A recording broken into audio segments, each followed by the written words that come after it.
जय हिंद। नमस्कार साथियों। बेहतर से बेहतर की तलाश करो, बेहतर से बेहतर की तलाश करो। मिल जाए नदियाँ तो समुद्र की तलाश करो। अक्सर टूट जाते हैं शीशे पत्थर की चोट से। पत्थर टूट जाए ऐसे शीशे की तलाश करो। तो स्वागत है आपका अपना चैनल जीके जीएस मस्ती पर। और बज रहा है रात का 12 और आप लोग कितना लोग डिमांड कर रहे हैं कि पर डे आप जिस तरह फाउंडेशन क्लास स्टार्ट करिए है डालिए, बड़ा मजा आता है पढ़ने में। तो आप लोग के लिए लेकर आ गए हैं, काफी इंपॉर्टेंट है। पॉलिटी फाउंडेशन स्टार्ट किया आप लोगों को पता है, तो आज थर्ड क्लास है। ऐसे मैराथन पॉलिटी को पूरा खत्म कर ले, पूरा पॉलिटी को 2 वीडियो में।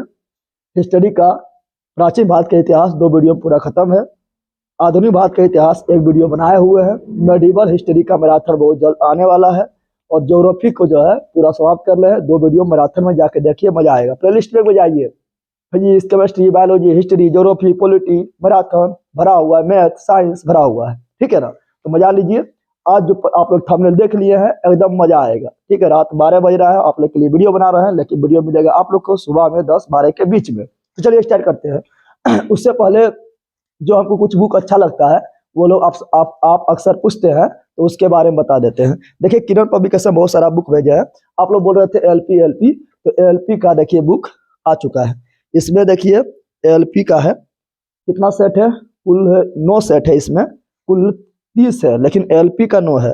बाकी बात जूनियर इंजीनियर जेई का है और थोड़ा आरपीएफ का है। ठीक है ना, तो चलिए आप लोग के लिए आ गया है। जिसको खरीदना है खरीद सकते हैं, रख सकते हैं, मार सकते हैं, मजा आएगा। उससे पहले और बताना चाहते हैं, देखिए बहुत सारा बुक जो है किरण पब्लिकेशन का बोले हैं, जो खान सर के नेतृत्व में लिखे गए हैं, देख सकते हैं आप लोग।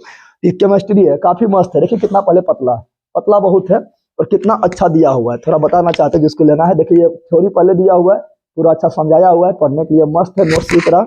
उसके बाद देखिए थ्योरी दे दिया है, उसके बाद आप लोग देख सकते हैं क्या है, तो उसका ऑब्जेक्टिव यहाँ पर दिया रहेगा। उसके बाद बनाना है आप लोगों को, तो बड़ा मस्त दिया हुआ है, देख सकते हैं यहाँ पर। फिर उसका ऑब्जेक्टिव है, बनाइए ना, मजा लेंगे जिंदगी का।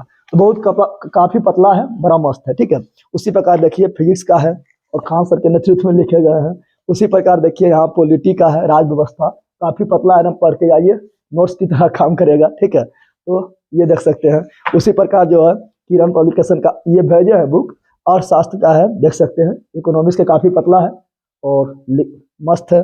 तो जो अच्छा है वो लोग आप लोग को बता दिए। देखिए हिस्ट्री का है, बायोलॉजी का भी भेजे हैं, ठीक है ना, और ज्योग्राफी का भी भेजा है। देखिए ये क्या इतिहास है, देख सकते हैं। ठीक है, तो बड़ा मस्त है। अब भोला जी आप लोग को मैथ रीजनिंग पढ़ा ही रहे हैं, वीडियो देखिए, प्लेलिस्ट जाइए, मजा लीजिए, मजा आ जाएगा। बाकी बार रहा तो देखिए ये रीजनिंग है, रेलवे के लिए प्रैक्टिस कीजिए, प्रीवियस ईयर है, मस्त है। ठीक है, और भोला जी जिससे क्वेश्चन छाटते हैं यही है, और ये मैथमेटिक्स है, क्वेश्चन छाटते हैं, बाकी अलग क्वेश्चन भी लेकर आते हैं। चलिए स्टार्ट करते हैं। तो आप लोग हमने देख लिए हैं, बड़ा मजा आएगा, स्टार्ट करते हैं। तो चलिए आज पढ़ना है भारतीय संविधान का विकास कैसे हुआ, भारतीय संविधान के विकास के चरण कैसे हुआ। तो इसलिए पढ़ना पड़ेगा क्योंकि अंग्रेज जो है भारत में अपना पहला पकड़ जो बनाए थे वो प्लासी के युद्ध के द्वारा, प्लासी के युद्ध के द्वारा ही पहला युद्ध, जो प्लासी के युद्ध के द्वारा ही भारत जो है अपना अधिकार भारत में स्थापित किए थे। लेकिन ये युद्ध लड़ा गया था, कैसे लड़ा गया था? तो धोखा से लड़ा गया था। लेकिन भारत में अंग्रेजों का वास्तव में प्रभुत्व स्थापित किया था वास्तव में, तो वो बक्सर का युद्ध हुआ था। तो सबसे निर्णायक युद्ध पूछेगा तो बक्सर का युद्ध, वो अभी समझेंगे, अभी बता रहे हैं आप लोग को क्या क्या पढ़ना है। तो फिर हम पढ़ेंगे बक्सर का युद्ध। क्या पढ़ेंगे? बक्सर का युद्ध। क्या पढ़ेंगे? बक्सर का युद्ध पढ़ेंगे, बक्सर का युद्ध पढ़ेंगे। और ये तो हो गया पहला, भारत में अंग्रेजों का अपना प्रभुत्व का स्थापित का पहला युद्ध, प्लासी का युद्ध। लेकिन सबसे निर्णायक युद्ध तो वो बक्सर का युद्ध होगा। ठीक है ना, उसके बाद जो है वहां के केंद्र के द्वारा, यानी इंग्लैंड के सेंट्रल के द्वारा भारत में जो है बहुत सारा नियम कानून लाएगा, वो अपना पकड़ बनाएगा। तो पहला जो आएगा वो आएगा 1773 के रेगुलेटिंग एक्ट। 1773 के रेगुलेटिंग एक्ट के बाद इसके कमियों को दूर करने के लिए एक छोटा सा फुहारा मारेगा, वो आएगा 1781 का एक्ट ऑफ सेटलमेंट। इसका काम बस यही पूछता है कि एक्ट ऑफ सेटलमेंट कब आया था? 1781 में आया था। ये आर्बिट्रेरियल है, सबके बारे में बारी बारी से पढ़ेंगे ना, मजा आ जाएगा, सब क्लास में याद होगा। फिर 1784 में आएगा पिट्स इंडिया एक्ट आएगा। ठीक है ना, इसके द्वारा क्या किया गया है ये पढ़ना, अभी हम ट्रेलर बता रहे हैं, पिक्चर तो ये बाकी है मेरे दोस्त। 1784 के बाद 1793 ईस्वी के चार्टर अधिनियम पढ़ेंगे। उसके बाद जो है 1793 के बाद 1813 के चार्टर एक्ट पढ़ेंगे, और 1813 के चार्टर एक्ट के बाद 1833 के चार्टर अधिनियम देखेंगे। फिर जो है इसके बाद 1853 में देखेंगे क्या क्या हुआ था। उसके बाद फिर जब सिपाही विद्रोह हुआ था, भारत का प्रथम स्वतंत्रता संग्राम हुआ था, उसके बाद महारानी बोला कि अब हम अपना कंट्रोल में लेते हैं भारत की शासन व्यवस्था को, और उस समय आएगा वायसरा आएगा 1858 के भारत परिषद अधिनियम। तो उस समय के बाद भारत परिषद अधिनियम कहा जाएगा। लेकिन उससे पहले हमको पढ़ना है 1861 के अधिनियम। उसके बाद 1858 लिखना भूल गया, 1858 क्या पढ़ेंगे तो थोड़ा देखो यहाँ पर पढ़ेंगे हम लोग। यहाँ पर 1853 के बाद पढ़ेंगे 1858 क्या पढ़ेंगे, जब वायसराय का शासन आएगा। फिर पढ़ेंगे 1861, और फिर पढ़ेंगे शाही उपाधि अधिनियम 1876। छोटा सा क्वेश्चन बनता है जिसके बारे में पढ़ना है। और 1876 के बाद फिर पढ़ेंगे हम लोग क्या, तो फिर डायरेक्ट आएंगे हम लोग 1909 के भारत परिषद अधिनियम। उसके बाद 1919 के भारत परिषद अधिनियम, और उसके बाद 1935 के भारत परिषद अधिनियम। उसके बाद थोड़ा सा देख लेंगे क्या, लिखेंगे 1946 का कैबिनेट मिशन, और 1947 का भारतीय स्वतंत्रता संग्राम का जो प्रस्ताव आता है वो देखेंगे। तो इतना पढ़ना है, काफी मजा आएगा। बहुत क्वेश्चन बनता है पॉलिटी में, सबसे मस्त क्वेश्चन यही से बनता है और अक्सर लोगों को छूट जाता है। चलिए पढ़ना स्टार्ट करते हैं। पढ़ेगा इंडिया तभी बढ़ेगा इंडिया। चलिए बढ़ते हैं। तो प्लासी का युद्ध क्या देखेंगे, प्लासी का युद्ध देखेंगे। चलिए तो हम स्टार्ट करते हैं पहले प्लासी का युद्ध। किसका युद्ध स्टार्ट करते हैं, प्लासी का युद्ध स्टार्ट करते हैं। और प्लासी का युद्ध यहाँ पूरा नहीं पढ़ना है, सिर्फ देखना है कि प्लासी का युद्ध किसके बीच हुआ था। तो हम जानते हैं कि प्लासी का युद्ध जो है कब हुआ था, तो 23 जून 1757। 23 जून 1757 कब हुआ था, तो प्लासी का युद्ध हुआ था 23 जून 1757। अच्छे क्यों हुआ था पता आप लोग को है, तो थोड़ा समझ आना है। क्योंकि हम जानते हैं प्लासी कहाँ पर, तो पश्चिम बंगाल में है। प्लासी पश्चिम बंगाल में कहाँ है, तो भागीरथी नदी के तट पर, भागीरथी के किनारे है प्लासी है।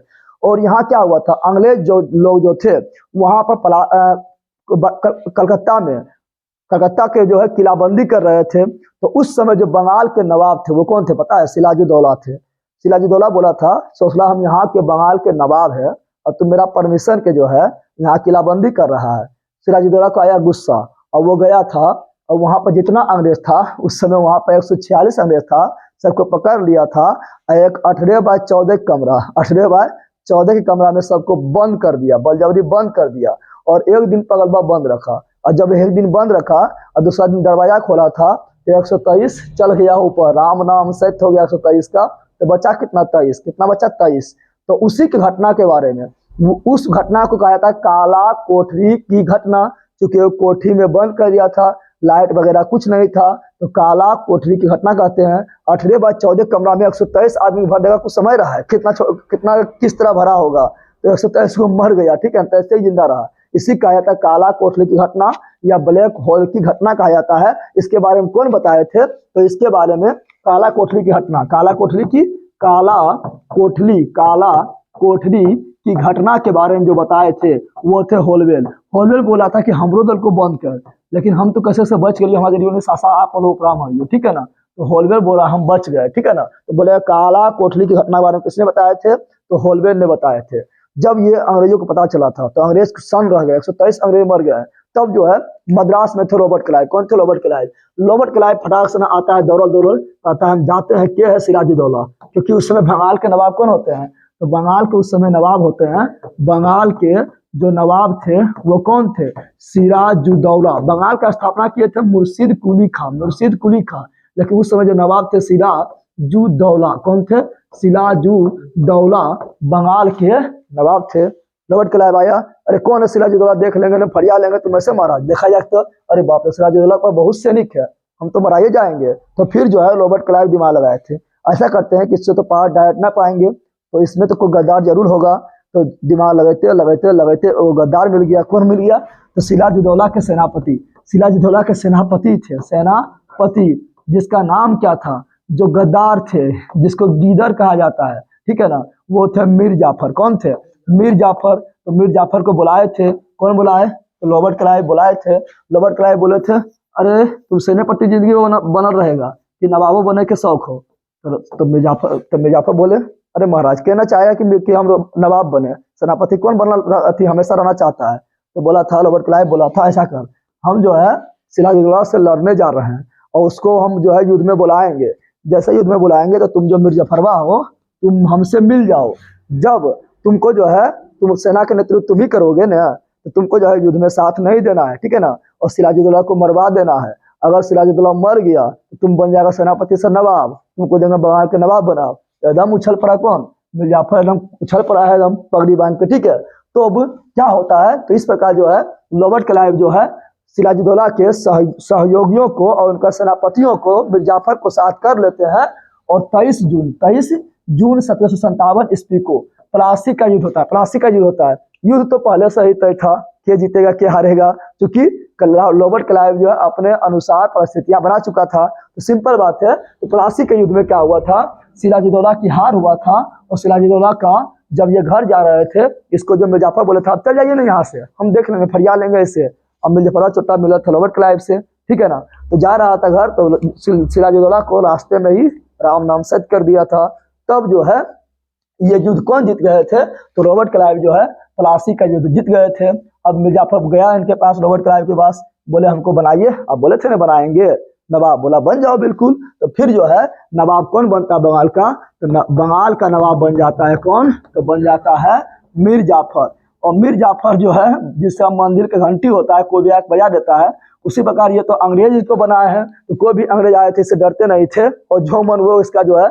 दरबार में जो मतलब जितना भी अंग्रेज आते थे, रॉबर्ट क्लाइव वगैरह आते थे, जितना मन उतना धन निकाल के चल जाते थे। मिर्जाफरवा जो है गीदड़ की तरह देखते रह जाते थे। इसलिए क्वेश्चन पूछेगा रॉबर्ट क्लाइव का गीदड़ किसे कहा गया था, तो वो था मिर्जाफर। कौन था, मिर्जाफर था। तो इस प्रकार जो है प्लासी के युद्ध के द्वारा अंग्रेज जो है भारत में अपना आधिपत्य बना लेते हैं। लेकिन ये पहला युद्ध पूछेगा कि अंग्रेज जो है किस युद्ध के द्वारा भारत पर आधिपत्य बनाना स्टार्ट कर दिए थे, तो प्लासी का युद्ध। लेकिन सबसे निर्णायक युद्ध पूछेगा तो वो था बक्सर का युद्ध, जिसमें वो अपना योग्यता को शामिल किए थे, वो योग्यता को साबित किए थे। और बक्सर का युद्ध सबसे निर्णायक युद्ध हुआ था, जिसमें अंग्रेज ने भारत पर अपना आधिपत्य को, प्रभुता को स्थापित किए थे। तो बक्सर का युद्ध समझते हैं। तो बक्सर का युद्ध जो है, बक्सर का अभी हम पूरा डिटेल में नहीं पढ़ रहे, थोड़ा अभी इससे पहले बता रहा है। तो बक्सर का युद्ध हम जानते हैं कि मिर्जाफर जो है ना थोड़ा बदमाशी करने लगे थे। तो मिर्जाफर के दामाद थे कौन, मीर कासिम बोला था महाराज हमको बनाइए ना, हमारा ससुरा की बना रहे हो, तो बूढ़ा हो गए। तो मीर कासिम बोला था कि हमको बना दीजिए नवाब, जो बोलिएगा ना वो करेंगे, जी हजूर करते रहेंगे। लेकिन मीर कासिम होशियार था, मिर्जाफर को हटा दिया। और रॉबर्ट क्लाइव जो है मीर कासिम को दिए थे, बंगाल के नवाब बना दिए थे। लेकिन मीर कासिम होशियार था, अभी छोरा जवान था, दिमाग लगाए थे कि अगर हम बंगाल में रहेंगे, ठीक है ना, तो यहाँ पर अंग्रेजा देखते रहेगा, अंग्रेजा हमको तंग करेगा और देखते रहेगा कि कर रहा ही। ऐसा करते हैं मीर कासिम जो है निकल गए कहाँ, तो बिहार। और बिहार में कहाँ आए थे, मुंगेर। और मुंगेर में ही क्या किए थे, यहाँ पर बोला था कि अंग्रेजवा लोग जो है अंग्रेजवा से कहा नहीं लड़ पाते हैं, क्योंकि इसके पास आधुनिक हथियार है, बंदूक है, इससे अगर लड़ना है तो हमको भी बंदूक बनाना पड़ेगा। तो ये क्या करते हैं, ये मुंगेर में बंदूक की कारखाना स्थापित करते हैं। क्वेश्चन पूछता है कि मुंगेर में बंदूक, गोला, बारूद का कारखाना किसने स्थापित किए थे, तो वो किए थे मीर कासिम। कौन किए थे, मीर कासिम किए थे। और सिगरेट के कारखाना भी मुंगेर में, कहाँ पर है, मुंगेर में है, बिहार में, ठीक है ना। तब जब पता चला था अंग्रेजवा के, बोला अरे चोट्टा ये तो भारी बदमाश है रे, इससे अच्छा मिर्जाफर ठीक था। तो फिर मीर कासिम को हटा देते हैं। अब बोला एक गिदड़ आ जाओ, और मिर्जाफर को जो है फिर गद्दी पर बैठा देते हैं। मीर कासिम को आता गुस्सा, तू हमको हटाया है, ये निकला था। और मीर कासिम जो है क्या किए थे, बक्सर के युद्ध में करने के लिए मीर कासिम जो है गए थे अवध के नवाब के पास गए थे, ठीक है ना। और गए थे उस समय मुगल नायक के पास, मुगल शासक के पास गए थे। तो उस समय जो अवध के नवाब थे वो थे, वहां था सिराजुद्दौला, बंगाल के नवाब सिराजुद्दौला। और ये था सुजाउद्दौला, क्या था, ये था सुजाउद्दौला। इसको मार के हम सुजा देगा, सुजाउद्दौला थे। तो उस समय अवध के नवाब कौन था, सुजाउद्दौला था। और मुगल शासक कौन थे, तो शाह आलम द्वितीय। ये दोनों को बोला है कि हो महाराज ये अंग्रेजवा जो है बारी बदमाश हमको दिया, हटा दिया, आप मेरा दोस्त हैं, दोनों साथ दीजिए, तीनों मिल के लड़ेंगे ना, अंग्रेजा को होक देंगे, अंग्रेजा ताकत थोड़े है। और इस प्रकार जो है क्या करते हैं, तो उस समय शाह आलम आलम द्वितीय होते हैं मुगल सम्राट। कौन होते हैं? मुगल सम्राट होते हैं। आइए दोनों को जो है कैसियो जो है मीर कासिम लेते हैं मिलाए, कहते हो चलिए तीनों मिलकर रहेंगे अमेरिका को कहा पा पाएगा, और तीनों को मिला लेते हैं। अपने पास तो कुछ ना था मीर कासिम के पास, क्योंकि तो नवाब भी अब न रहे थे, और ये तीनों को साथ लिए थे और बक्सर का युद्ध, बक्सर का मैदान में गए थे, बिहार में है बक्सर। और 22 अक्टूबर से जाके अंग्रेजों से भिड़ गए थे। 22 अक्टूबर 1764 ईस्वी में जाके अंग्रेज से भिड़ गए थे। तो देखिए यहाँ पर मीर कासिम का सेना था, शुजाउद्दौला का सेना था, शाह आलम द्वितीय का सेना था, तो तीन लोगों का सेना था, इसलिए तीनों कहा गया त्रिगुट सेना। क्या कहा गया? त्रिगुट सेना। क्या कहा गया? त्रिगुट सेना। तो क्या होता है तब जो आगे चल के क्या होता है, तो बक्सर का युद्ध। तो बक्सर का युद्ध कब होता है, तो पूरा डेट लिख देते हैं। बक्सर का युद्ध हुआ था कब? तो 22 अक्टूबर 1764 ईस्वी में। किसके बीच हुआ था? त्रिगुट सेना में कौन थे? मीर कासिम थे, और कौन थे? अवध के नवाब थे। अवध के नवाब कौन थे? तो अवध के नवाब थे शुजाउद्दौला, मार मार के सुझा देगा, शुजाउद्दौला। और मुगल सेनापति शाह आलम द्वितीय थे। इधर थे अंग्रेज। पूछेगा बक्सर के युद्ध का नेतृत्व कौन कर रहे थे? अंग्रेज कर रहे थे। अंग्रेज सेनापति कौन थे जो नेतृत्व कर रहे थे? तो वो थे कौन? तो वो अंग्रेज सेनापति जो थे वो थे हेक्टर मुनरो। कौन थे? Hector Munro. कौन थे? हेक्टर मुनरो थे। ठीक है ना। अब क्या हुआ युद्ध में जो है, क्या हुआ था, त्रिगुट सेना जो है ये बक्सर के युद्ध में हार गए। क्या हो गए? बक्सर के युद्ध में पगलवा तीनों हार गया था। ठीक है ना।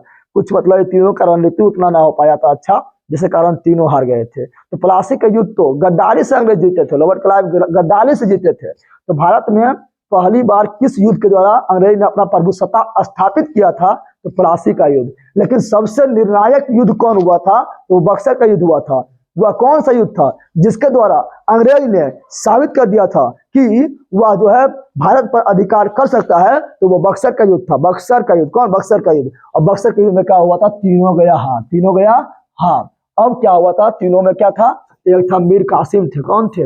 मीर कासिम। कौन थे? मीर कासिम थे। दूसरा कौन थे? दूसरा थे अवध के नवाब। उस समय कौन थे? शुजाउद्दौला। पगला सोच रहा था कि हम काहे जुटे मीर कासिम के साथ दिए हैं, ऐसे ठीक थे, शासन कर रहे थे। और तीसरा थे मुगल शासक। उसका नाम क्या था? तो शाह आलम द्वितीय। ये भी पगलवा हार गया। अब क्या करते हैं? तो अब जो है हारता है तो उसको संधि करना पड़ता है। ठीक है, बलजबरी संधि करवाता है। ठीक है ना। प्रथम विश्व युद्ध में हुआ था, जर्मनी के साथ वर्षा का संधि हुआ था, इतना ज्यादा थोप दिया था कि उसी कारण हो गया, द्वितीय विश्व युद्ध हो गया था। ठीक है ना। अब क्या हुआ? इसके साथ संधि होगा।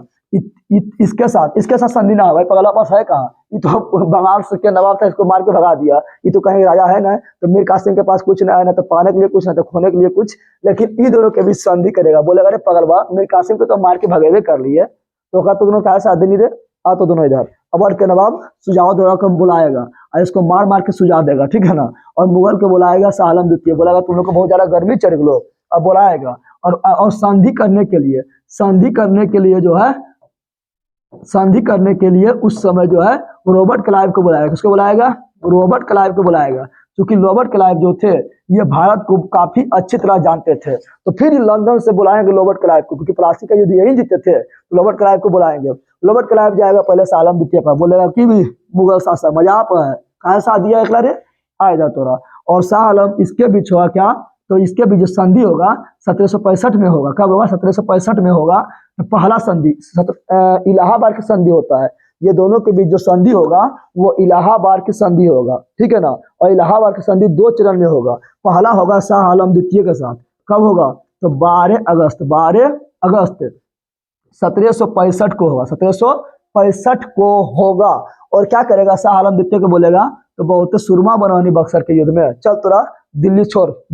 तो जो है रॉबर्ट क्लाइव जो है शाह आलम द्वितीय को दिल्ली छोड़वा देते हैं और इसको भेज देते हैं कहाँ? तो यूपी में भेज देते हैं। कहाँ पर? करा एवं इलाहाबाद, जिसको अभी प्रयागराज बोलते हैं, वहां पर भेज देते हैं। बोलते शान से यहाँ रह, बकर न कर। ठीक है ना। यहाँ पर शांति से रह, 26 लाख रुपया वार्षिक पेंशन दबो, जिंदा रह, दिल्ली अब हम्मर हो गलो, पकड़ हो गलो, हम्मर हो गया, नहीं अंग्रेज का हो गया। और फिर 4 दिन के बाद शुजाउद्दौला पे आता है कि रे थोड़ा बहुत शौक चढ़ गया था युद्ध लड़ने का, और इसको मार मार के सुझा देता है।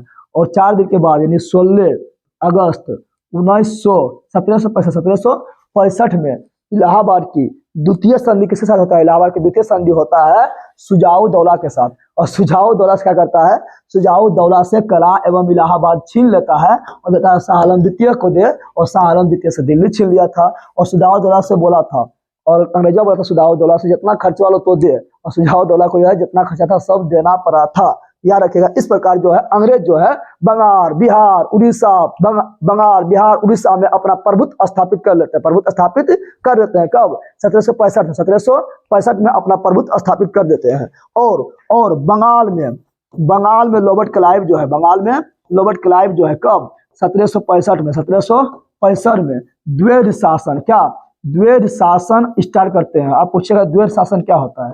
द्वैध शासन का मतलब होता है कि एक होता है प्रशासनिक देखना, प्रशासन को संभालना, प्रशासन देखना, यानी सुरक्षा व्यवस्था बना के रखना, कैसे शासन होगा, प्रशासन चलाना।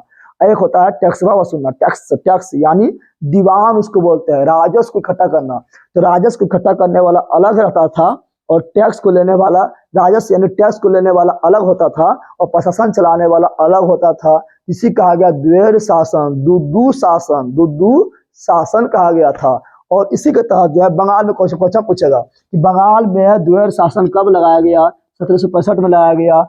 कब लगाया गया द्वैध शासन? 1765 में लगाया गया। किसने लगाया था? तो रॉबर्ट क्लाइव ने लगाया, रॉबर्ट क्लाइव ने लगाया था। और रॉबर्ट क्लाइव जो है अपना एक 2 आदमी को नियुक्त करते हैं। बंगाल का उप दीवान किसे बनाता है? जो बंगाल में टैक्स को वसूलेगा तो बंगाल का उप दीवान बनाता है, मोहम्मद रजा खां। किसे बनाते हैं? मोहम्मद रजा खां। बोलना है मोहम्मद रजा खां। किसे बनाए थे? मोहम्मद रजा खां को। और बिहार में जो टैक्स को वसूलेगा तो बिहार के उप दीवान अंग्रेज भी अच्छे, उप दीवान जैसे प्रधानमंत्री मेन, उप प्रधानमंत्री छोटा, तो उप दीवान किसे बनाए थे? तो वो कौन थे? तो वो थे राजा सिताब राय। कौन थे? राजा सिताब राय थे। ठीक है ना। इस प्रकार जो है अंग्रेज का जो है पूरी तरह से बंगाल बिहार उड़ीसा में पूरी तरह से अपना एक छत्र जो है आधिपत्य हो जाता है। सबसे निर्णायक युद्ध पूछेगा तो बक्सर का युद्ध बोलना है, जिसमें त्रिगुट सेना का हार हुआ था, अंग्रेज का जीत हुआ था। अंग्रेज सेनापति था सर हेक्टर मुनरो। अब क्या हुआ था? अब जो है इस प्रकार पूरा बंगाल पर अधिकार हो गया। किसका? अंग्रेज का हो गया बंगाल बिहार उड़ीसा पर, और द्वैध शासन प्रारंभ हो गया। द्वैध शासन आगे ही बताएंगे कि 1919 के अधिनियम के द्वारा प्रांत में द्वैध शासन लगाया गया था। 1935 के भारत परिषद अधिनियम के द्वारा प्रांत में द्वैध शासन समाप्त कर दिया गया था, लेकिन केंद्र में लगा दिया गया था। सब आगे भी पढ़ेंगे, ठीक है ना। और द्वैध शासन का जनक किसे कहा जाता है? तो द्वैध शासन का जनक पूछेगा तो द्वैध शासन का जनक, द्वैध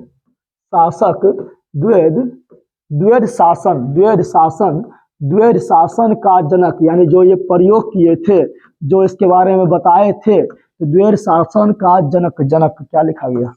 जनक किसे कहा गया?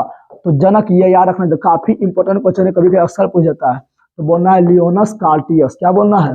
लियोनस कार्टियस, द्वैध शासन का जनक लियोनस कार्टियस। बोलते रहो, सारे 12 बजे आप लोग को पढ़ा रहे हैं, ठीक है ना। लियोनस कार्टियस को कहा जाता है। अब क्या होगा? जब बंगाल बिहार उड़ीसा में पूरा अंग्रेजों का जो है आधिपत्य हो जाएगा, तो अंग्रेज में जो है बंगाल बिहार उड़ीसा में जो है अंग्रेज जो है मनमानी की तरह से व्यापार करेगा। कितना अंग्रेज वाला लोग जो है ईस्ट इंडिया कंपनी की तरफ से काम करने के लिए आया था, और अपना जो प्राइवेट कंपनी खोल देता है, अपना प्राइवेट व्यापार करने लगता है, यानी निजी व्यापार करने लगता है, ठीक है ना। और राजा के पास जाके, राजा तो अब डर के रहेगा, जो राजा बना हुआ है उसको उतना पावर है कि अंग्रेज से लड़े, तो राजा के पास जाकर उपहार भी लेता था। राजा बोलता था लीजिए ना उपहार, लीजिए, तो उसे उपहार भी लेता था। कौन? तो निजी कर्मचारी जो थे, जो ईस्ट इंडिया कंपनी में काम कर रहे थे, कर्मचारी जाके क्या करने लगा? अपना निजी व्यापारी भी करने लगा था, और उपहार पूरा लेने लगा था। यानी पूरा भ्रष्टाचार बढ़ गया था ईस्ट इंडिया कंपनी में। 1765 ईस्वी के बाद पूरा भ्रष्टाचार बढ़ गया था। अब इससे क्या हुआ? ईस्ट इंडिया कंपनी को लग गया घाटा। क्या लगे? घाटा। और ईस्ट इंडिया कंपनी क्या किए थे? चल गए थे इंग्लैंड, और इंग्लैंड में जाके लंदन में जो है कह रहा हमको लोन दे दीजिए, हम घाटा में चल रहे हैं। तो वहाँ जो अतिथि, जो वहाँ के राजा था, वो सोचा था, और जो वहाँ के प्रधानमंत्री थे वो सोचे थे कि छोटा का यहाँ जितना भी ईस्ट इंडिया कंपनी में काम कर रहा है, जितना भी कर्मचारी है, अधिकारी है, काम कर रहा है, यहाँ आके पचतला सब मकान बना लिया है, एकदम चमक रहा है, एकदम पूरा एकदम लाइट मार रहा है। अभी बोल रहा है घाटा में चल रहा है, जरूर कुछ गड़बड़ है, ठीक है ना दया, जरूर कुछ गड़बड़ है। सब लोग जो है कर्मचारी लोग जो है इतना इतना अमीर यहाँ पर आके अपना मकान बना लिया है और बोला घाटा में चल रहा है, तो उसी को रेगुलेट करने के लिए, उसी को रेगुलेट करने के लिए जो है आएगा अधिनियम। और अधिनियम ऐते ऐते ऐते ऐते जो है यही सब अधिनियम धीरे धीरे आते आते आते आते भारतीय संविधान के विकास के रूपरेखा तैयार कर देगा। पहला अधिनियम आता है 1773 में रेगुलेटिंग एक्ट। रेगुलेटिंग एक्ट यानी रेगुलेट करने के लिए जो अभी भ्रष्टाचार चल रहे थे उस सबको समाप्त करने के लिए पहला अधिनियम जो आता है ब्रिटेन की ओर से आता है केंद्रीय सत्ता स्थापित करने के लिए, वो था 1773 के रेगुलेटिंग एक्ट। चलिए आप देखते हैं क्या, तो अब देखते हैं 1773 का रेगुलेटिंग एक्ट। 1773 का रेगुलेटिंग एक्ट, रेगुलेटिंग एक्ट को देखते हैं। 1773 के रेगुलेटिंग एक्ट के तहत क्या किया गया था, तो बहुत सारा परिवर्तन किया गया था। 1773 के रेगुलेटिंग एक्ट के तहत जितना भी कमियां था, भ्रष्टाचार था, सबको दूर किया था। और इसके तहत जो है पहला काम किया गया था क्या, पहले बंगाल में जो शासन कर रहा था, जो 1765 के इलाहाबाद के संधि के तहत बंगाल का गवर्नर का पद बना था। क्या बना था, बंगाल के गवर्नर, इसका पद बना था, तो बंगाल के गवर्नर का पद बना था, बंगाल के गवर्नर का पद बना था। बंगाल का गवर्नर बना था कौन, तो लॉर्ड क्लाइव। कब बना था, इलाहाबाद की संधि के बाद 1765 में बना था। लेकिन कौन आए थे, तो आए थे 1773 के रेगुलेटिंग एक्ट जैसे आए थे, बोला था बंगाल के गवर्नर जो है इसका थोड़ा पावर कम है, इसके पावर को थोड़ा और बढ़ाते हैं, और बंगाल के गवर्नर जनरल को, बंगाल के गवर्नर जनरल को, बंगाल के गवर्नर को, बंगाल के गवर्नर को बंगाल का गवर्नर जनरल बना दिया जाएगा। बंगाल का गवर्नर जनरल बना दिया जाएगा, बंगाल का गवर्नर जनरल बना दिया जाएगा। पूछा बंगाल के गवर्नर को बंगाल का गवर्नर जनरल किस एक्ट के द्वारा बनाया गया था, 1773 के रेगुलेटिंग एक्ट के तहत बनाया गया था, थोड़ा पावर बढ़ा दिया था, ठीक है ना। और 1773 के रेगुलेटिंग एक्ट के तहत बंगाल के गवर्नर को बंगाल का गवर्नर जनरल बना दिया गया था। इस प्रकार बंगाल का प्रथम गवर्नर जनरल बनने का सौभाग्य किसे प्राप्त हुआ था, तो उस समय जो बंगाल के गवर्नर थे वारेन हेस्टिंग थे, और उसी समय जो है गवर्नर को गवर्नर जनरल बना दिया गया था। इस प्रकार प्रथम सौभाग्य प्राप्त हुआ था बंगाल के गवर्नर जनरल बनने का वारेन हेस्टिंग। क्या हो जाएगा, वारेन हेस्टिंग्स हो जाएगा, क्या हो जाएगा, वारेन हेस्टिंग्स हो जाएगा। अगर इसके बारे में थोड़ा कहानी बताएं तो 1773 के रेगुलेटिंग एक्ट के द्वारा बंगाल के गवर्नर जनरल, बंगाल के गवर्नर को बंगाल का गवर्नर जनरल बना दिया था, और इसका सौभाग्य प्राप्त हुआ था किसे, वारेन हेस्टिंग को। लेकिन आगे चलेंगे तो 1833 के एक्ट के द्वारा, 1833 के एक्ट के द्वारा बंगाल का गवर्नर जनरल को भारत का गवर्नर जनरल बना देगा। आगे भी पढ़ेंगे, भारत का गवर्नर जनरल बना दिया जाएगा। और यह सौभाग्य प्राप्त होगा किसे प्रथम बनने का, तो वो होगा लॉर्ड कैनिंग। कौन हो जाएगा, लॉर्ड कैनिंग हो जाएगा।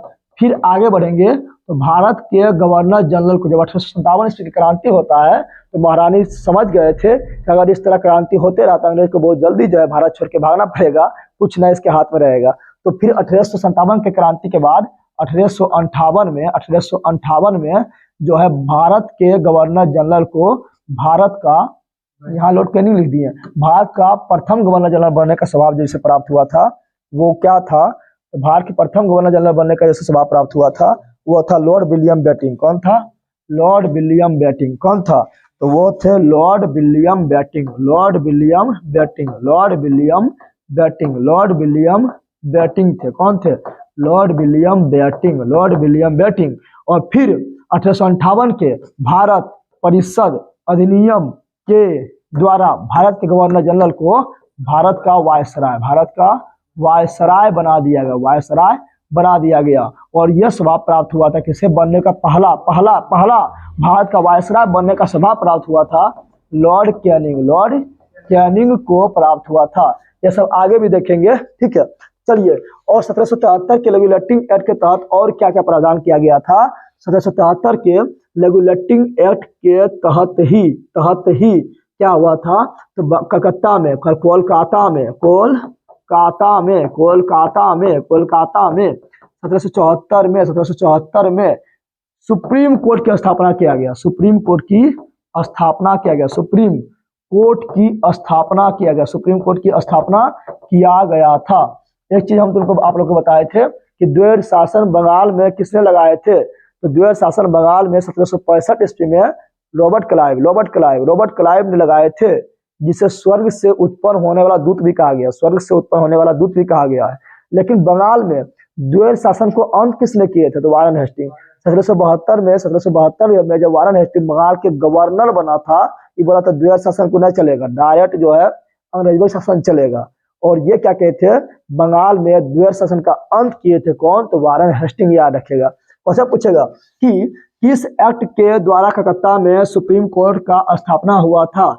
1773 के रेगुलेटिंग एक्ट के तहत। कब हुआ था, 1774 में। रेगुलेटिंग एक्ट पूछेगा 1773 के रेगुलेटिंग एक्ट के तहत कलकत्ता में सुप्रीम कोर्ट का स्थापना कब हुआ, 1774 में। और इसमें अब सुप्रीम कोर्ट बनेगा। ये सुप्रीम कोर्ट पूरा भारत के लिए नहीं था, ये कलकत्ता के आसपास के क्षेत्र के लिए ही था, बंगाल के क्षेत्र के लिए था, पूरा भारत के लिए नहीं था, वो आगे बताएंगे, ठीक है ना। तो सुप्रीम कोर्ट का जब स्थापना हुआ था, सिंपल बात है, इसमें मुख्य न्यायाधीश भी होगा। क्या होगा, मुख्य न्यायाधीश भी होगा। और सिंपल बात है, अन्य न्यायाधीश भी होगा। क्या हो जाएगा, अन्य न्यायाधीश भी होगा। तो मुख्य न्यायाधीश कितना होता है, हमेशा एक होता है। तो वो मुख्य न्यायाधीश था सर एलिजा इम्पे। कौन था, सर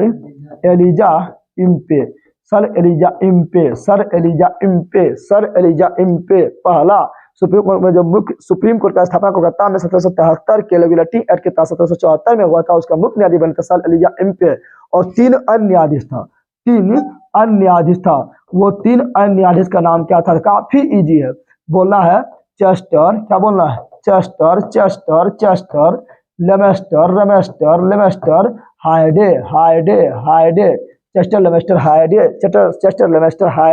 लेमेस्टर, हाइडे। ये 3 अन्य न्यायाधीश थे, याद रखिएगा। तो 1773 के रेगुलेटिंग एक्ट के द्वारा ही ये प्रावधान किया गया था। इसके द्वारा और क्या किया गया था, तो याद रखिएगा कि एक वारेन हेस्टिंग का जो है, वारेन हेस्टिंग का एक ब्राह्मण थे, उससे हो गए विवाद। क्या हो गए, विवाद हो गए थे। वो ब्राह्मण कौन थे, वो थे नंद कुमार। कौन थे, नंद कुमार थे। अब जब नंद कुमार जो है, इससे विवाद हो गए थे, किससे, वारेन हेस्टिंग को। तो वारेन हेस्टिंग बोला था नंद कुमार तुमको हम बताते हैं, तुमको हम जो है मरवा देंगे। और उसी का जो वारेन हेस्टिंग था, इसी का दोस्त था कौन, सर एलिजा इम्पे। और सर एलिजा इम्पे से बोलवा के क्या किए थे, नंद कुमार को जो फांसी दे दिया। क्या दिलवा दिए थे, नंद कुमार को फांसी दिलवा दिए थे, याद रखिएगा, ठीक है ना। और फिर जो है 1773 के रेगुलेटिंग एक्ट के तहत ये 2 काम काफी इंपॉर्टेंट है, एकदम याद रखिएगा, 2 ये काम काफी इंपॉर्टेंट है। और इसी के तहत क्या किया गया था, 1773 के रेगुलेटिंग एक्ट के तहत क्या किया गया था। हम जानते हैं कि भारत का अगर मैप देखेंगे, तो यहाँ पर क्या है, मुंबई। क्या है, मुंबई। यहाँ पर देखेंगे तो महाराष्ट्र है। क्या है, महाराष्ट्र है। और यहाँ पर क्या है, तो यहाँ पर था तमिलनाडु अभी है, लेकिन उस समय बोलेंगे मद्रास प्रांत, इसको बोलेंगे बॉम्बे प्रांत। क्या बोलेंगे, इसको बोलेंगे बॉम्बे प्रांत, और इसको बोलेंगे उस समय मद्रास प्रांत। और यहाँ पर था बंगाल। क्या था, बंगाल प्रांत था। लेकिन 1773 के रेगुलेटिंग एक्ट के तहत ये बॉम्बे प्रांत को और मद्रास प्रांत को, ये बॉम्बे प्रांत को और ये मद्रास प्रांत को जो है बंगाल के अधीन कर दिया, यानी बंगाल के अधीन कर दिया। ये तीनों पहले स्वतंत्र था, अपना नियम कानून बनाने के लिए स्वतंत्र था, लेकिन 1773 के रेगुलेटिंग एक्ट के तहत बम्बई और मद्रास को बंगाल के अधीन कर दिया, तो किस एक्ट के तहत, 1773 के रेगुलेटिंग एक्ट के तहत बम्बई और मद्रास को अधीन कर दिया। किसके अधीन, तो बंगाल के अधीन कर दिया था। तो इतना याद रखना, 1773 के रेगुलेटिंग एक्ट के तहत इतना घटना घटा था। फिर आगे बढ़ते हैं। तो फिर जब आगे बढ़ेंगे तो देखिए, एक सिंपल याद रखना, थोड़ा याद रखिएगा। 1781 एक याद रखिएगा, और एक याद रखिएगा 1784, 1784 याद रखिएगा। 1781 में क्या आया था? 1781 जब सिंपल बात को कानून बनाओ तो उसमें कुछ न कुछ कमियां रह जाती है।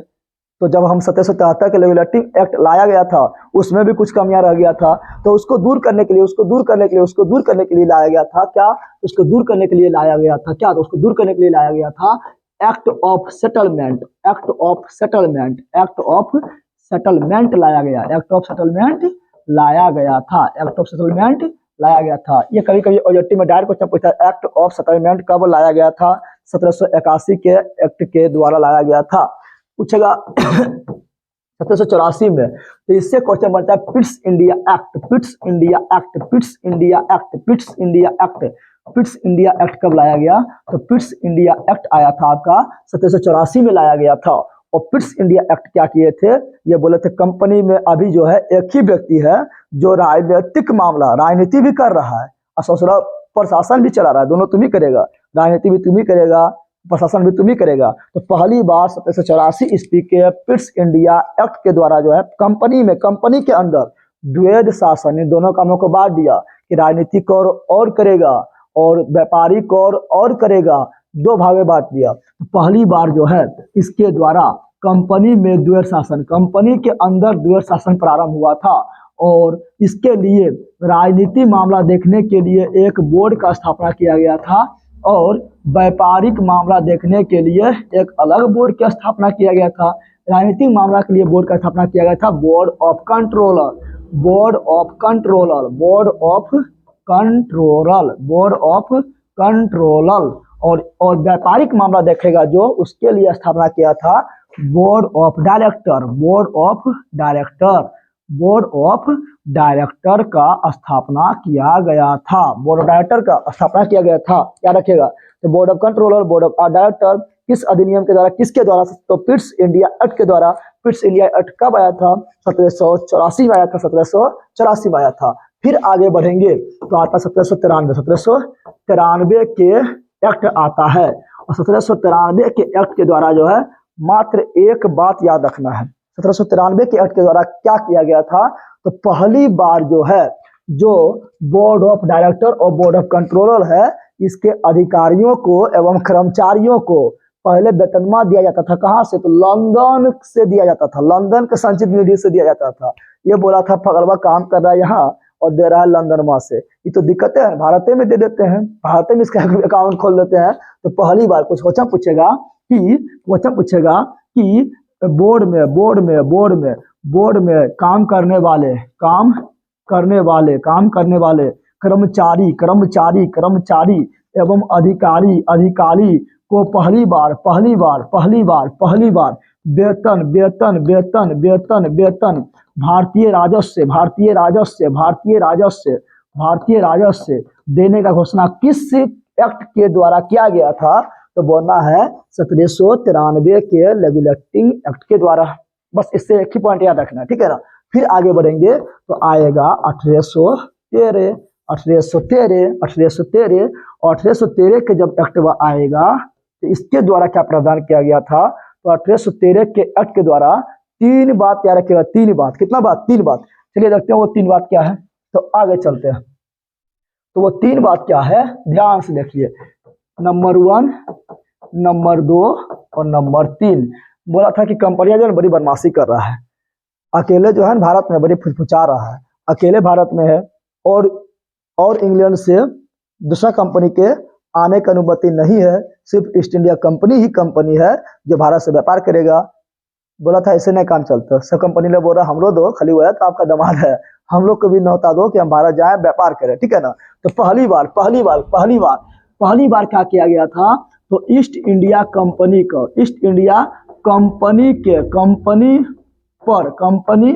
पर आंशिक रूप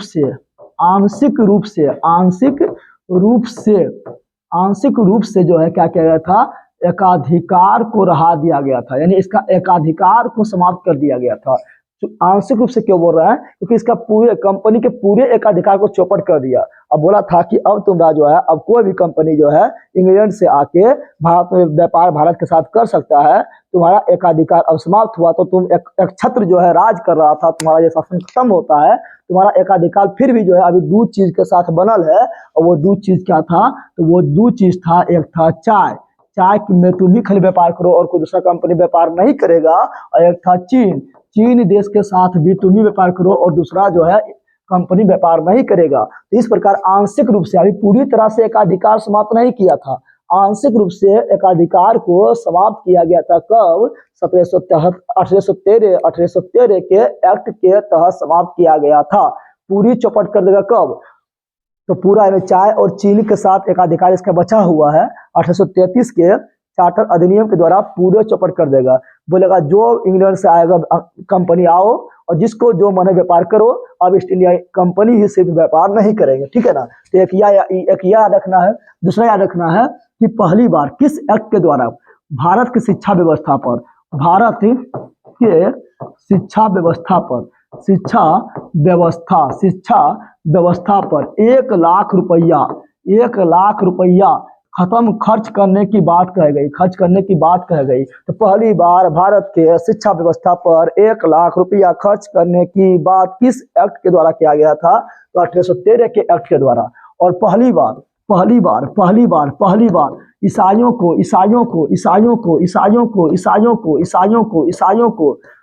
को अपने धर्म का यानी पादरी लोग भारत में आएगा, पादरी लोग भारत में आएगा, अपने धर्म के प्रचार करेगा। तो अपने धर्म को प्रचार करने का अधिकार, अपने धर्म को भारत में प्रचार करने का अधिकार किस एक्ट के द्वारा मिला था? तो 1873 के चार्टर एक्ट के द्वारा मिला था। तो तीन चीज, ईस्ट इंडिया कंपनी के एकाधिकार को समाप्त कर दिया था, आंशिक एकाधिकार बचा हुआ था, वो भी चाय एवं चीन के साथ 1833 में पूरा चौपट कर देगा, पूर्ण तरह से एकाधिकार समाप्त कर देगा। और भारत की शिक्षा व्यवस्था पर पहली बार 1 लाख रुपया खर्च करने के बाद 1813 के एक्ट के द्वारा, और पहली बार ईसाइयों को भारत में आकर यानी पादरियों को भारत में आकर धर्म का प्रचार के लिए अधिकार मिला था 1813 के एक्ट के द्वारा। और फिर जो है 20 साल के लिए, क्योंकि अभी भी यह चाय एवं चीन के साथ 20 साल के लिए एकाधिकार को बढ़ा दिया। कितना साल के लिए? 20 साल के लिए बोला था कि 20 साल तक जो है चाय एवं चीन के साथ कोई भी कंपनी व्यापार नहीं करेगा। ईस्ट इंडिया कंपनी वाले खाली तुम भी व्यापार करोगे। अभी भी तुम्हारा चाय एवं चीन के साथ बड़ा एकाधिकार बना हुआ है। कितना साल तक? 20 साल के लिए बढ़ा दिया। लेकिन इसके बाद 1813 के अधिनियम के बाद, चार्टर के बाद क्या आएगा? तो फिर आएगा 20 साल जोड़ दो तो आएगा 1833 के एक्ट आएगा, ठीक है ना? चार्टर एक्ट आएगा 1833 के। और इसके द्वारा क्या करेगा? बोलेगा 20 साल पूरे लोग हैं, 20 साल तुमको अधिकार दे थे चाय एवं चीन के साथ, तुम जो अकेला अभी एक छत्र राज कर रहा था, अभी भी चौपट, ये भी क्या चौपट हुआ। अब कोई भी कंपनी जो है चाय एवं चीन के साथ भी व्यापार कर सकता है। तो पहली पूर्णतः क्या बोलेगा? पूर्णतः ईस्ट इंडिया कंपनी का क्या बोलेगा? तो बोलेगा कि ईस्ट इंडिया कंपनी का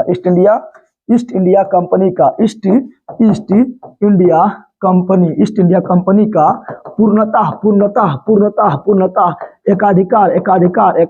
एकाधिकार कब समाप्त किया गया था? तो 1833 के चार्टर एक्ट के द्वारा, और आंशिक रूप से 1813 के चार्टर एक्ट के द्वारा। और इसके साथ क्या किया गया? इसके साथ किया गया कि ऐसा करते हैं, धीरे धीरे अंग्रेज का क्षेत्र जो है सिर्फ बंगाल तक सीमित नहीं रहा था। बंगाल के अलावा धीरे धीरे भारत के अधिकांश भाग में अंग्रेज के शासन फैल गया था। शासन जब उसका फैल गया था तो बोला था बंगाल के गवर्नर जनरल अच्छा नहीं लगा है। बंगाल के गवर्नर जनरल बोल रहे हैं तो लग रहा है बंगाली भर तक सही शासन कर रहा है, ऐसा बोलते हैं। भारत का गवर्नर जनरल इसको कहा जाए तब लगेगा हाँ पूरा भारत पर जो शासन किया जा रहा है, बंगाल तो थोड़े सीमित है। तब 1833 के चार्टर एक्ट के द्वारा बंगाल का गवर्नर जनरल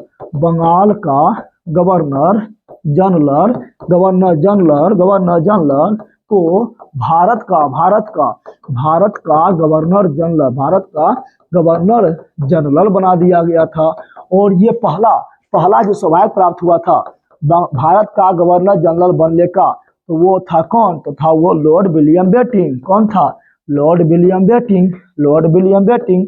और लॉर्ड विलियम बेटिंग बहुत सारा काम भी करते हैं, सती प्रथा का अंत करते हैं। कब करते हैं? तो 1829 में करते हैं। किसके प्रयास से करते हैं? तो राजा राम मोहन राय के प्रयास से करते हैं। 1830 में 1830 में ठगी प्रथा का भी अंत करते हैं। किसके नेतृत्व में करते हैं? तो Colonel Sleeman, Colonel Sleeman, Colonel Sleeman के नेतृत्व में 1830 ईस्वी में ये ठगी प्रथा का भी अंत करते हैं। फिर जो है लॉर्ड विलियम बेटिंग के समय ही, लॉर्ड विलियम बेटिंग के समय ही ये विचार किया जाता है कि भारतीयों को शिक्षा अगर दिया जाएगा तो तो तो अंग्रेजी में शिक्षा दिया जाए या भारत के जो प्राचीन काल से शिक्षा चलते आ रहा है उसमें दिया जाए। तो उसके लिए एक बैठक बुलाता है और उसमें बैठक में निर्णय लिया जाता है कि अंग्रेजी में शिक्षा दिया जाए, ठीक है ना। तो अंग्रेजी को शिक्षा का माध्यम बनाया गया था, अंग्रेजी को शिक्षा का माध्यम बनाया गया था। और पहले एक चौथा अधिकारी को जोड़ा गया था जिसको विधि अधिकारी कहा गया था। और चौथा अधिकारी था लॉर्ड मैकाले। कौन थे? Lord Macaulay. तो लॉर्ड मैकाले जो है 1834 ईस्वी में मैकाले आयोग का स्थापना करता है। और इसके द्वारा जो है भारत में शिक्षा का माध्यम क्या होगा? भारत में शिक्षा का माध्यम जो है क्या हो? भारत में शिक्षा का माध्यम जो हो अंग्रेजी हो। क्या हो? अंग्रेजी हो। ये ला दिया गया था, ठीक है। तो ये सब याद रखिएगा। फिर अगर आगे बढ़े तो 1833 के चार्टर अधिनियम के द्वारा और क्या किया गया था? तो 1833 के चार्टर अधिनियम के द्वारा पहली बार व्यवस्था किया गया था कि योग्यता के आधार पर, ये नहीं कि राजा के बेटा राजा बनेगा, ये नहीं, राजा के बेटा राजा अब नहीं बनेगा। राजा वही बनेगा जो योग्य होगा, राजा वही बनेगा जो योग्य होगा। यानी पहली बार 1833 के अधिनियम के द्वारा पहली बार योग्यता के आधार पर डिग्री दिखाओ, जिसके पास जितना बड़ा डिग्री है उसको उस आधार से जो है आपको नौकरी मिल जाएगा। तो योग्यता के आधार पर नियुक्ति किया जाने लगा। यानी जाति, धर्म, जन्म स्थान, वंश इत्यादि के आधार पर नहीं, बल्कि योग्यता के स्थान पर नियुक्ति होगा। किस एक्ट के द्वारा? 1833 के चार्टर एक्ट के द्वारा, ठीक है। तो इतना बात याद रखिएगा, 1833 के चार्टर एक्ट के द्वारा ये सब बात याद रखिएगा। ये इम्पोर्टेंट हो गया, ये वाला इम्पोर्टेंट हो गया। फिर आगे बढ़ते हैं, तो फिर आगे बढ़ेंगे तो फिर आपका आएगा 1853। क्या आएगा? तो फिर आपका आएगा 1853 का चार्टर एक्ट आएगा। और 1853 के एक्ट के द्वारा कहा गया कि अभी डिग्री दिखाओ, योग्यता यानी डिग्री दिखाओ, और जिस हिसाब से आपका डिग्री है उसके अनुसार नौकरी मिल जाएगा। ये अच्छा नहीं लग रहा है, ये तो डिग्रियां खरीद लेता था छोटा, अब ये होता है सब, ठीक है ना। तो दिमाग लगाया था, बोला था कि खुला प्रतियोगिता परीक्षा लो। क्या लो? खुला प्रतियोगिता परीक्षा लो। और खुला प्रतियोगिता परीक्षा लिया जाने लगा। तो क्वेश्चन पूछेगा कि किस अधिनियम के द्वारा खुला परीक्षा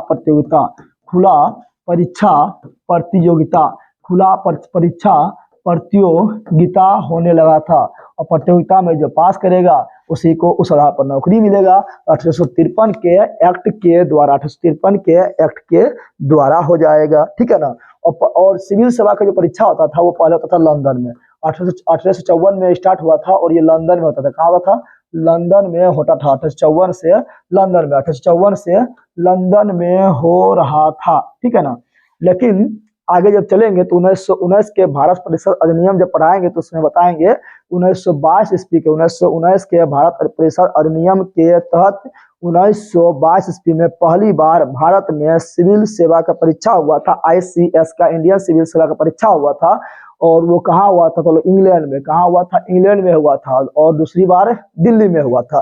फिर क्वेश्चन पूछेगा कि इसी एक्ट के दौरान जो है 1854 ईस्वी में जो है शिक्षा में सुधार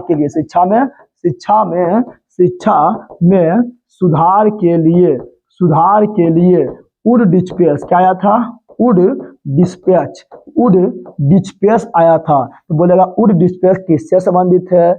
शिक्षा से संबंधित है। मैकाले, मैकाले समिति किससे संबंधित है? तो मैकाले आयोग भी शिक्षा से संबंधित है। अंग्रेजी को शिक्षा के माध्यम कौन बनाया था? तो मैकाले आयोग ने बनाया था। लेकिन वुड डिस्पैच को कहा गया था शिक्षा का मैग्ना कार्टा। क्या क्या आ गया? तो भारतीय शिक्षा का मैग्ना कार्टा, भारतीय शिक्षा, भारतीय शिक्षा का Magna carta, Magna Magna Magna Magna carta carta carta carta, भारतीय शिक्षा का मैग्ना कार्टा कहा गया था, याद रखिएगा। वुड डिस्पैच को कहा गया था, कब आया था? 1854 ईस्वी में आया था। फिर आगे बढ़ेंगे तो हम जानते हैं जब आगे बढ़ेंगे तो क्या हुआ था। तो जब आगे बढ़ेंगे तो आप लोग को पता है कि आगे जो है चलने पर 1857 में, 1857 ईस्वी में क्या होता है? तो हो जाता है सिपाही विद्रोह हो जाता है, सिपाही विद्रोह हो जाता है, ठीक है ना। और ये मंगल पांडे जो है, पता आप लोग को कि जो दो अंग्रेज अधिकारी को गोली मार दिए थे, वो सब 1857 ईस्वी में पढ़ाएंगे। जनरल बाग था, जनरल ह्यूसन था, और फिर जाके आगे चल के 1857 ईस्वी में जो है बैरकपुर छावनी से, यूपी के बैरकपुर छावनी से 1857 ईस्वी की क्रांति आरंभ हो जाता है। ये सब उससे पढ़ाएंगे, ठीक है ना। तो 1857 ईस्वी का जब क्रांति होता है तो अंग्रेजवा जो है हारते हारते बचता, अंग्रेजवा का हालत खराब हो गया था। तब महारानी के नींदा खुला, बोला चोट्टाई कौन सी हो पाए हो, इस तरह काम चला तो अंग्रेजवा जो है बहुत जल्दी बोरिया बिस्तर बांध के इंग्लैंड आना पड़ेगा। भारतीय लोग जो है फिर अपना आधिपत्य वहां जमा लेगा, अंग्रेजवा को मार मार के कूद कूद के भगा देगा। तो महारानी दिमाग लगाई, महिला जो समय दिमाग लगाई लेते, दिमाग लगाई, कहे कि ऐसा करते हैं, जितना भी भूल भूल हुआ है और जिसके कारण 1857 ईस्वी क्रांति हुआ है, उस सबको फिर कहते हैं कि अब हम आपको जो है कुछ छेड़छाड़ नहीं करेंगे, और गवर्नर जनरल को हटाते हैं, वायसराय लाते हैं। तो 1857 ईस्वी के क्रांति को देखकर 1858 में भारत परिषद अधिनियम आया। अब इसका नाम होगा भारत परिषद अधिनियम। तो पूछेगा कि 1858 के भारत परिषद अधिनियम के द्वारा क्या क्या बदलाव हुआ था, क्या क्या बदलाव हुआ था, तो वो देखते हैं। तो 1858 के भारत परिषद अधिनियम के द्वारा महारानी बोली थी, देखो भाई वाह, भारतीय लोग माफी मांगते हैं, ये गवर्नर जनरल है ना, ये हमारा आदमी ना है, ठीक है ना, हम अपना आदमी की नियुक्ति करते हैं, बहाना बना रहे हैं, उसको बोलेंगे वायसराय। क्या बोलेंगे? वायसराय, यानी डायरेक्ट महारानी के प्रतिनिधित्व यानी क्राउन के प्रतिनिधि के रूप में काम करेगा, ठीक है ना। तो 1858 क्वेश्चन पूछेगा, किस भारत परिषद अधिनियम के द्वारा गवर्नर जनरल, भारत के गवर्नर जनरल, भारत के गवर्नर जनरल को, भारत के गवर्नर जनरल को भारत का वायसराय, भारत का वायसराय, भारत का viceroy, viceroy viceroy viceroy viceroy बना दिया गया है। तो वो हो जाएगा 1858 के भारत परिषद अधिनियम के तहत जो है भारत के गवर्नर जनरल को भारत का वायसराय बना दिया गया था। और इस प्रकार प्रथम प्रथम प्रथम प्रथम वायसराय बनने का सौभाग्य प्राप्त हुआ था लॉर्ड कैनिंग। किसे प्राप्त हुआ था?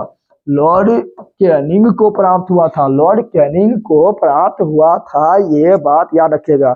और महारानी घोषणा करता है, तो महारानी यहाँ ना आता, भारत में ना आता घोषणा करने के लिए, वहीं से वो पत्रवा भेज देता है कि हमको जाओ भारतीय को बता दो कि हम ये परिवर्तन कर रहे हैं, ठीक है। तो भारतीय लोग शांत हो जाएगा, तो मार मार के कूच देगा कूच देगा कूच देगा। तो लॉर्ड कैनिंग का पत्र आता है, सॉरी महारानी का पत्र आता है लॉर्ड कैनिंगवा पास। लॉर्ड कैनिंगवा उसको पढ़ के सुनाता है, कहाँ पर? तो इलाहाबाद में जाता है, और इलाहाबाद में जो है लॉर्ड कैनिंग के जो है लॉर्ड कैनिंग जो है पत्र पढ़ता है, किसका? तो 1 नवंबर 1858 को, 1 नवंबर 1858 ईस्वी को महारानी का पत्र जो है लॉर्ड कैनिंग पढ़ता है कि मैं कालिया यानी लॉर्ड कैनिंग आप लोग को बता रहे हैं कि 1857 ईस्वी में जो भूल हुआ है उस भूल को दोहराया नहीं जाएगा, और आज से जो है ईस्ट इंडिया कंपनी के जो है शासन को समाप्त किया जाता है, और मुगल सत्ता को भी समाप्त किया जाता है। और जो लॉर्ड डलहौजी जो है, जो राय हड़प नीति आरंभ किया था, गोद निषेध प्रथा आरंभ किया था, जिसको डॉक्ट्रिन ऑफ लैप्स भी कहा जाता है, जिसको व्यापगत का सिद्धांत भी कहा जाता है, ये सब समाप्त किया जाता है।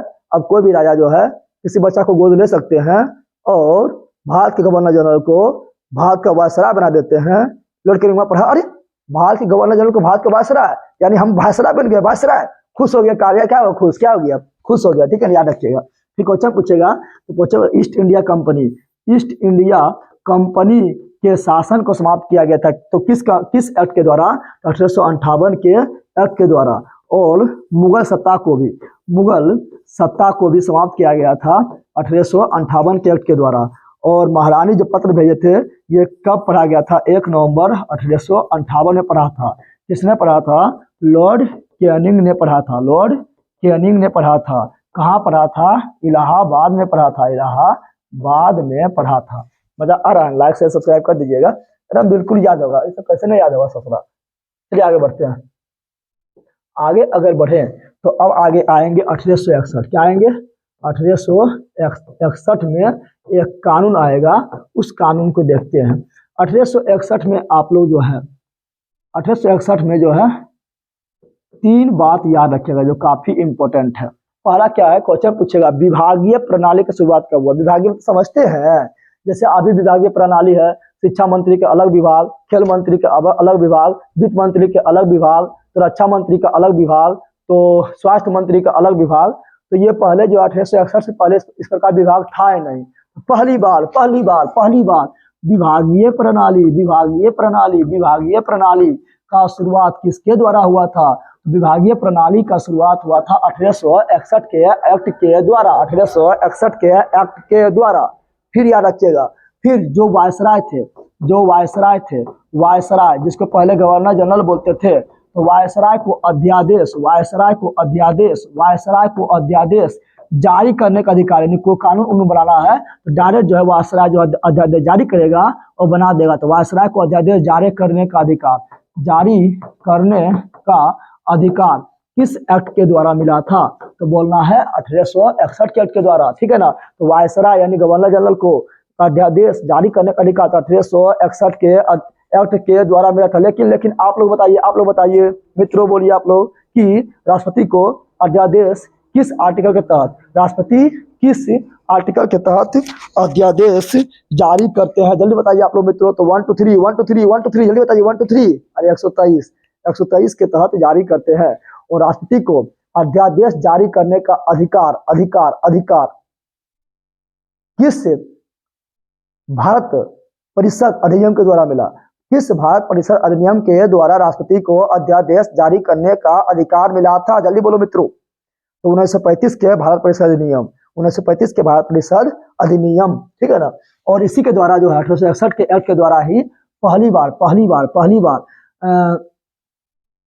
बार अंग्रेजों के विधायिका बनाने वाली संस्था में कानून बनाने वाली, ठीक है ना, विधायिका यानी कानून बनाने वाली संस्था में भारतीयों को शामिल किया गया। यानी कानून जो बनाता है उस संस्था में पहले अंग्रेज भी खाली भरल था, लेकिन पहली बार भारतीयों को शामिल किस एक्ट के द्वारा किया गया था? तो 1861 एक्ट के द्वारा। और 1861 के एक्ट के द्वारा 3 व्यक्ति को शामिल किया था। एक बनारस के राजा खाए के पान बनारस के राजा। एक था पटियाला के महाराजा। कौन था? पटियाला के महाराजा।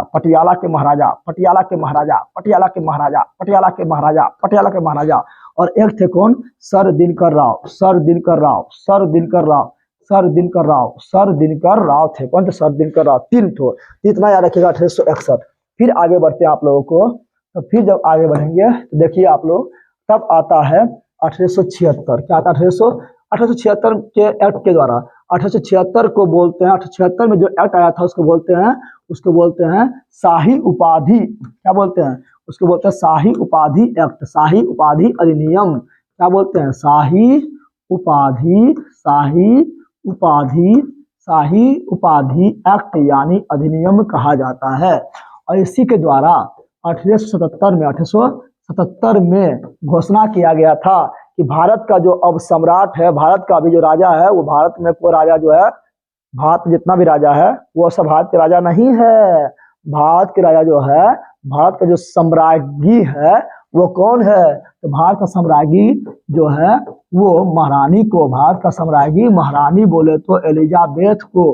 कौन एलिजाबेथ? तो कौन एलिजाबेथ? तो एलिजाबेथ प्रथम को घोषित किया गया था। क्वेश्चन पूछेगा कि महारानी एलिजाबेथ प्रथम को भारत का सम्राज्ञी किस अधिनियम के द्वारा घोषणा किया गया था? तो 1876 के शाही उपाधि एक्ट के द्वारा कब किया गया? 1870 में। कब किया गया? 1877 ईस्वी में किया गया था। 1 जनवरी 1877 में किया गया था। फिर आगे बढ़, इसके बाद आएगा क्या? तो इसके बाद आएगा 1892 के भारत परिषद अधिनियम। 1892 के भारत परिषद अधिनियम। इसके बाद इसके साथ जो है दो बात को याद रखना है, गांठ बांध के याद रखना है। 1 बज के पार हो गया, आप लोग के लिए बता रहे हैं, ठीक है ना। 1892 के भारत परिषद अधिनियम के तहत याद रखना है क्या? इसके तहत जो है पहली बार अप्रत्यक्ष विधि के द्वारा, अप्रत्यक्ष विधि इनडायरेक्ट, डायरेक्ट नहीं, इनडायरेक्ट के विधि यानी अप्रत्यक्ष विधि के द्वारा चुनाव प्रारंभ हुआ। क्या प्रारंभ हुआ? चुनाव प्रारंभ हुआ था। और पहली बार बजट जब भारत के लिए बजट पास होता था तो उस पर सिर्फ जो है अंग्रेज लोग को जो करना है, बहस उहस, प्रश्न, पूरक प्रश्न, अनुपूरक प्रश्न, जो भी प्रश्न पूछना है, वोट डालने का अधिकार सब अंग्रेजों के पास था। भारतीय लोग जो उसमें शामिल था खाली जाता था और सिर्फ जाकर चाय नाश्ता करता था, बोलता था एकदम चाय नाश्ता करो निकलो, कुछ नहीं बोलना है, ठीक है ना। लेकिन पहली बार 1892 के भारत परिषद अधिनियम के द्वारा पहली बार बजट पर पहली बार बजट पर बहस करने का अधिकार भारतीयों को मिल गया। बोलो मित्रों, मिला कि नहीं? पहली बार भारतीयों को बहस करने का अधिकार भारतीयों को मिल गया। अधिकार किसको मिल गया? तो भारतीयों को मिल गया। क्वेश्चन पूछेगा कि बताओ बजट पर बहस करने का पहली बार अधिकार किस भारत परिषद अधिनियम के द्वारा भारतीयों को मिला है? बोलो मित्रों, 1892। उसके बाद जो मेन आता है 1909। कौन आता है? 1909 के भारत परिषद अधिनियम। लेकिन 1909 के भारत परिषद अधिनियम को ही कहा जाता है क्या? मार्ले मिंटो सुधार। क्वेश्चन पूछेगा कि मार्ले मिंटो सुधार क्या क्वेश्चन पूछेगा कि मार्ले मिंटो सुधार अधिनियम कब आया था? तो बोलो मार्ले मिंटो सुधार अधिनियम कब आया था? तो मार्ले मिंटो सुधार अधिनियम कब आया था? 1909 में आया था। यानी 1909 के भारत परिषद अधिनियम को ही मार्ले मिंटो सुधार कहा जाता है। अब बोला भाई मार्ले कौन था? तो ये मार्ले था राज सचिव, जिसको राज सचिव या भारत सचिव भी कहा जाता है। राज सचिव क्या ये इंडिया रहता था? नहीं, ये इंडिया में नहीं बल्कि ये लंदन में बैठता था, ठीक है ना। और मिंटो कौन था? तो उस समय भारत के वायसराय था। कौन था? वायसराय था। और ये अपना मिंटो किससे रिपोर्ट देगा? वायसराय अपना रिपोर्ट देते थे भारत से लंदन में बैठे राज सचिव या भारत सचिव को। और राज सचिव जो है ये अपना रिपोर्ट देता था किसे? तो महारानी को। अब क्वेश्चन पूछेगा राज सचिव कब बन गया?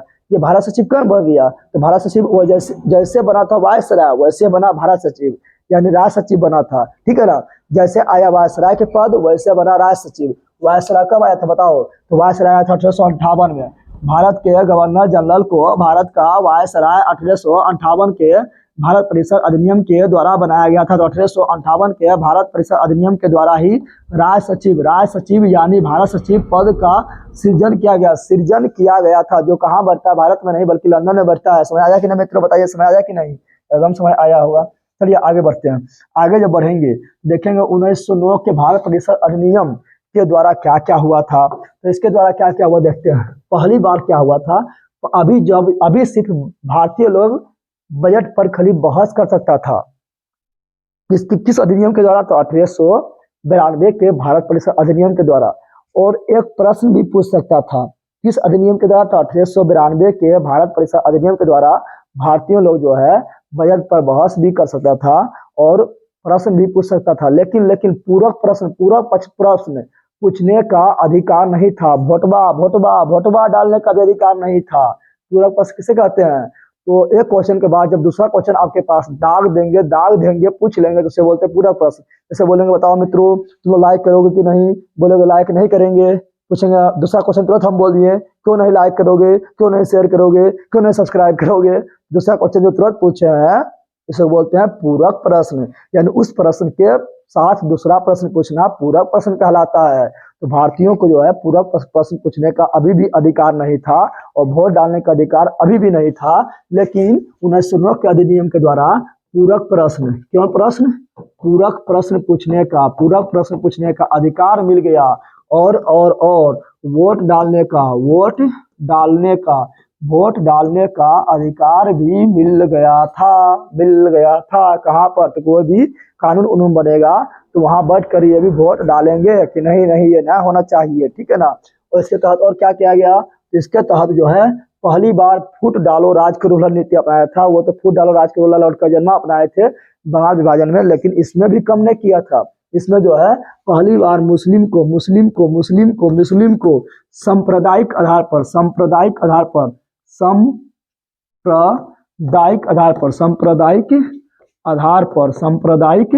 आधार पर आरक्षण दे दिया।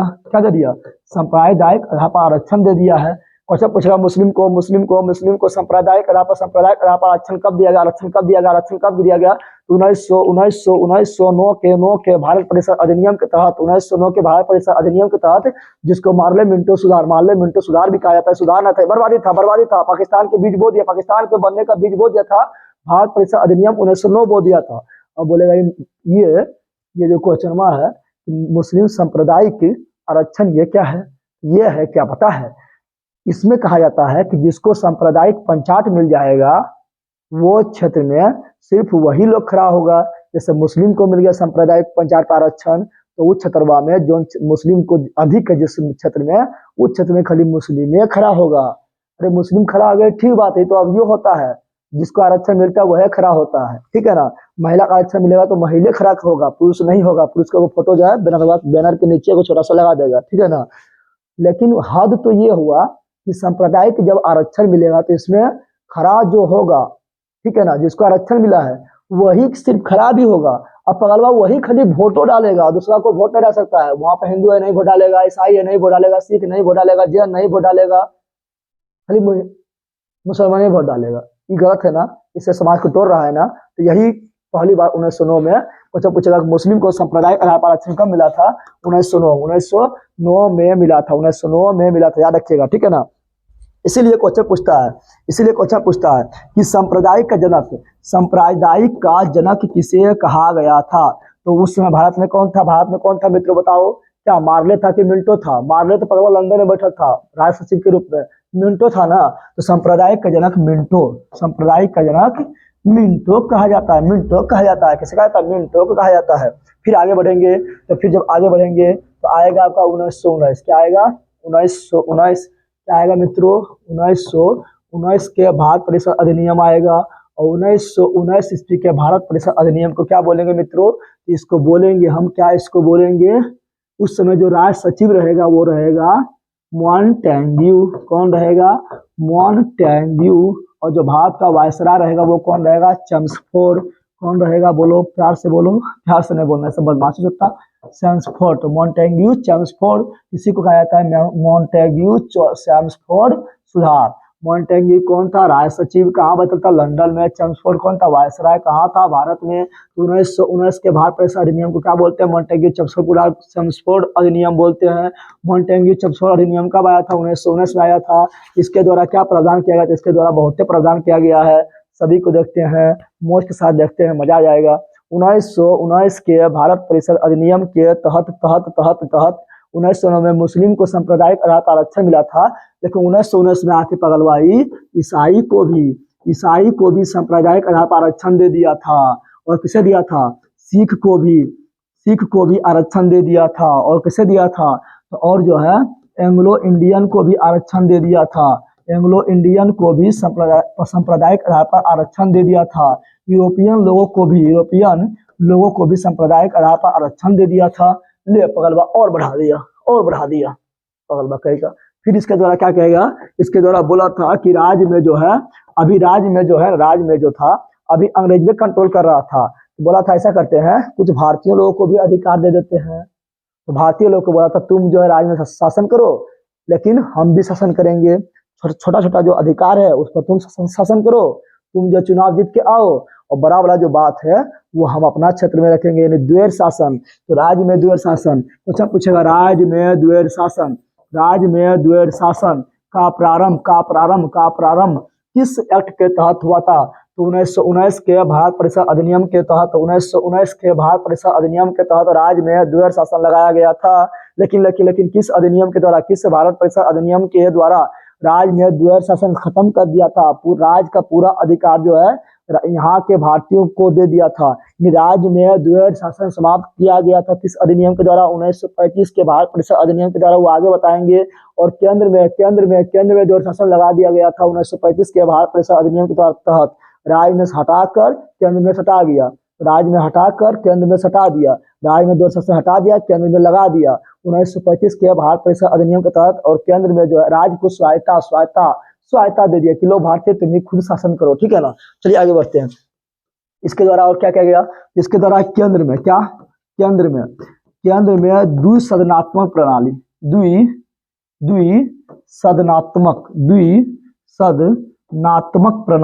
द्विसदनात्मक प्रणाली आरंभ किया गया, द्विसदनात्मक प्रणाली आरंभ किया गया। अब बोलेगा द्विसदनात्मक क्या है? बताओ मित्रों आप लोग कि केंद्र में अभी भी द्विसदनात्मक है कि नहीं? लोकसभा राज्यसभा ये क्या दो सदन है? अरे कितना सदन है? तो संसद के 3 गो अंग है, लोकसभा राज्यसभा राष्ट्रपति, लेकिन सदन तो दुई न है, लोकसभा राज्यसभा।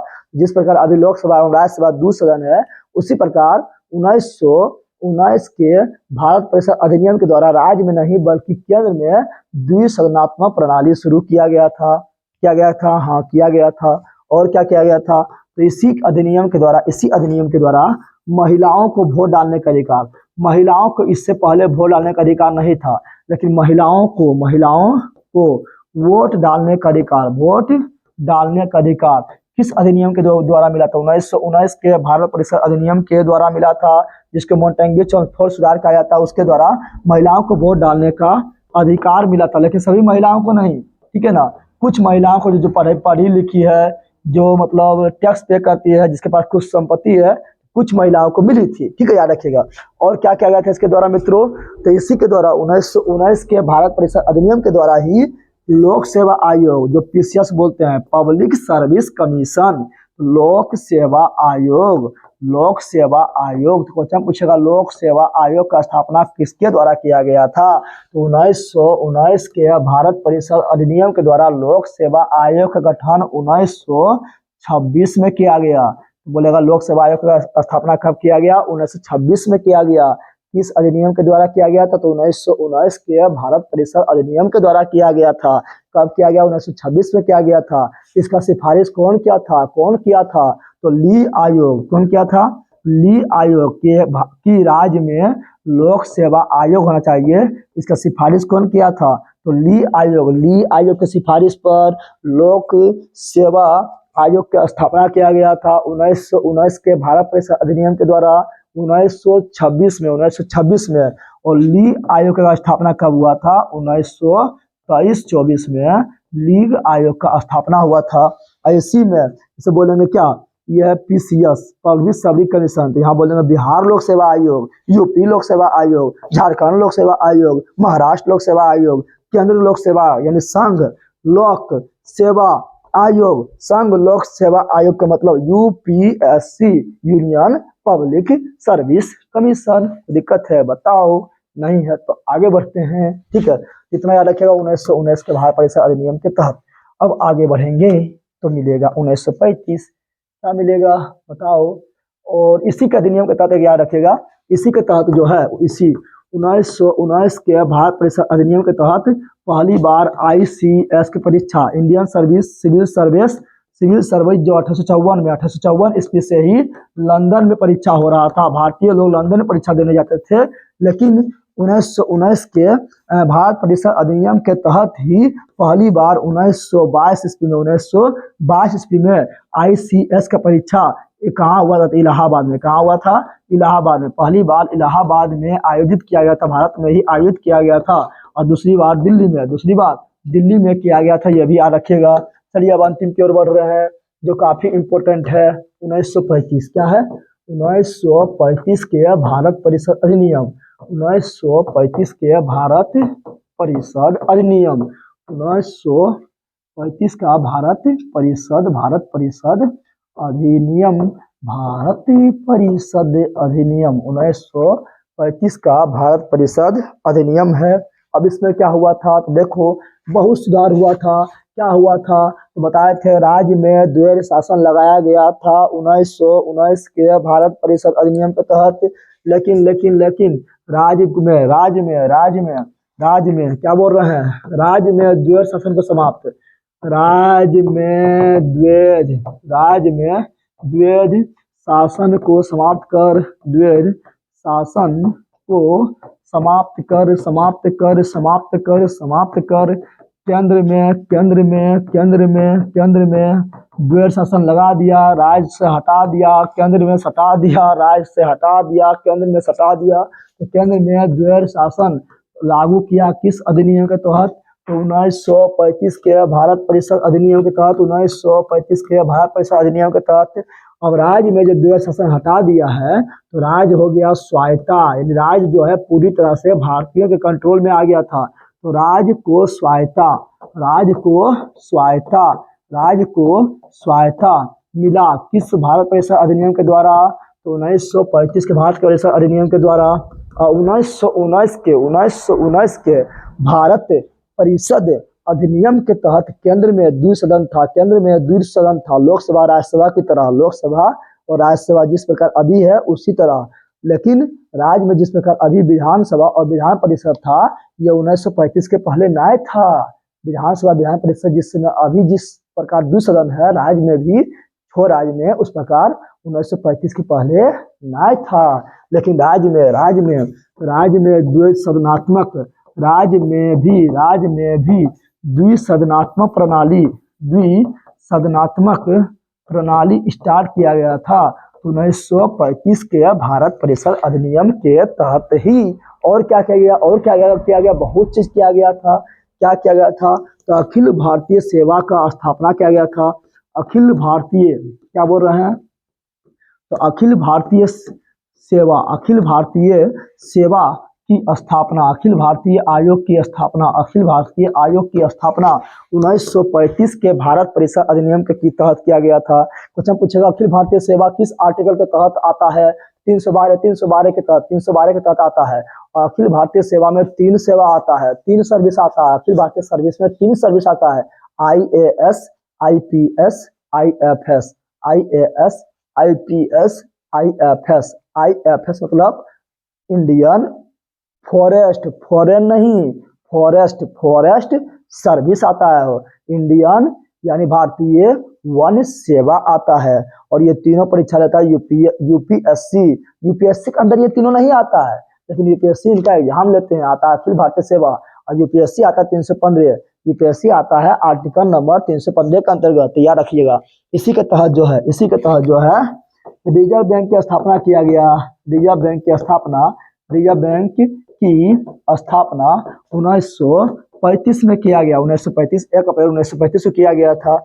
इसी के तहत जो है संघीय न्यायालय ने संघ के लिए, पूरा देश के लिए एक न्यायालय हो, संघीय न्यायालय की स्थापना। क्वेश्चन पूछेगा संघीय न्यायालय की स्थापना किसके द्वारा किया गया, 1935 के भारत परिषद अधिनियम के द्वारा संघीय न्यायालय की स्थापना किया गया। लेकिन ब्रेक मारो, अभी जो सुप्रीम कोर्ट आप लोग देखते हैं, क्या वो 1935 वाला है? नहीं, वर्तमान के जो सुप्रीम कोर्ट है इसका स्थापना हुआ था 28 जनवरी 1950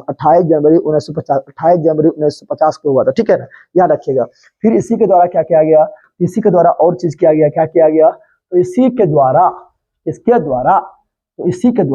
यानी 1935 के भारत परिषद अधिनियम के द्वारा क्या किया गया, तो इसी के द्वारा जो है बर्मा को भारत से अलग कर दिया। बर्मा यानी अभी म्यांमार जिसको बोलते हैं, अलग कर दिया 1937 में। तो क्वेश्चन पूछेगा भारत से बर्मा को अलग किस अधिनियम के द्वारा किया गया था, तो 1935 के भारत परिषद अधिनियम के द्वारा। कब किया गया था, 1937 में। इसी के द्वारा बिहार से उड़ीसा को बिहार से उड़ीसा को 1 अप्रैल 1936 को 1 अप्रैल 1936 को अलग किया गया। क्वेश्चन पूछेगा कि किस भारत परिषद अधिनियम के द्वारा बिहार से उड़ीसा को अलग किया गया था। 1935 के भारत परिषद अधिनियम के तहत कब किया गया? 1936 में। कब किया गया? तो 1936 में किया गया था। इसी के द्वारा जो है पहली बार महिलाओं को आरक्षण मिला। क्या मिला था? महिलाओं को आरक्षण। अभी तक जो है महिलाओं को आरक्षण नहीं था, लेकिन इसी अधिनियम के द्वारा पहली बार महिलाओं को आरक्षण मिला था। और क्या हुआ था? और इसी अधिनियम के द्वारा जो है पहली बार शक्तियों का बंटवारा किया गया। राज्य, केंद्र एवं राज्य के बीच, केंद्र एवं राज्य के बीच शक्तियों का बंटवारा। शक्तियों का बंटवारा मतलब क्या होता है? शक्तियों का बंटवारा के मतलब होता है ये कि राज्य सूची, एक होता है संघ सूची। क्या होता है? संघ सूची। क्या होता है? संघ सूची पर कानून जो है केंद्र सरकार बनाएंगे। राज्य सूची पर कानून जो है राज्य सरकार बनाएंगे। समवर्ती सूची पर कानून जो है वो कौन बनाएंगे? तो वो बनाएंगे आपका कौन? तो दोनों मिल के मजा लेंगे। लेकिन अगर एक के विषय पर दोनों कानून बना दिए, केंद्र एवं राज्य दोनों, तो केंद्र पावरफुल होता है, केंद्र के नियम मान्य होगा। लेकिन अवशिष्ट 1935 के भारत परिषद अधिनियम के तहत अवशिष्ट सूची नहीं दिया गया। अवशिष्ट सूची नहीं दिया गया है। क्वेश्चन पूछा कौन सी सूची 1935 के भारत परिषद अधिनियम के द्वारा प्रदान नहीं किया गया था? तो हो जाएगा अवशिष्ट सूची। अवशिष्ट सूची अभी भी अवशिष्ट सूची पर अभी भी वायसराय का अधिकार है। किसका अधिकार था?